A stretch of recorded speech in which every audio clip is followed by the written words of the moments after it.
बनने का है कोड मेरा ये स्केटबोर्ड। कूल बनने का है कोड मेरा ये स्केटबोर्ड। कूल बनने का है कोड मेरा ये स्केटबोर्ड। कूल बनने का है कोड मेरा ये स्केटबोर्ड।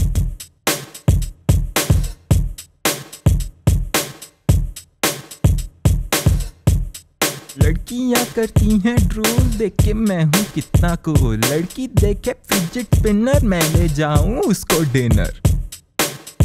कूल बनने का है कोड मेरा ये स्केटबोर्ड। कूल बनने का है कोड मेरा ये स्केटबोर्ड। कूल बनने का है कोड मेरा ये स्केटबोर्ड। कूल बनने का है कोड मेरा ये skateboard.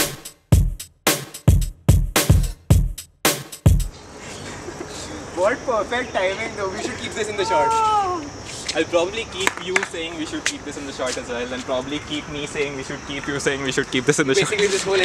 Hey guys, today I'm going to talk about and maybe teach you a little about someone who's really famous and really smart, and no one's been able to figure out how she's done that. So I'm going to teach you how to make songs like her, because I've sat down for a long time going through her songs and figured out what she does and how she does it. So today I'm going to teach you how to make songs like Dhinchak Pooja. Now what I've learned is you can pretty much break her songs down into 3 sections, which have the drums, which have the tempo and the drum beat obviously. Then we have the vocals, so which obviously include the lyrics and the singing. And then we have the video, because the video is surprisingly a very important thing when it comes to her songs. Now starting with the drums, the tempo in her songs is usually around 105 to 115. So I've just taken 110 so that I can land somewhere in the middle. Now when we come to the drums are a very basic pattern. It's just your generic EDM or dance beat. It's just your kick, snare, kick, snare. Now you can add hats or chokes to just make it fancy. Now when we talk about the vocals, I'm going to start with the lyrics. Now for the lyrics, you just need to talk about something you do or you have and come across on a daily basis. So I just used a skateboard, right? So the lyrics are just supposed to be how that skateboard makes you better than everybody else, or why you're just better than everybody else. Now coming to the vocals are actually quite tricky. They're not as easy as they seem, because they're surprisingly tricky, because there is no sense of time.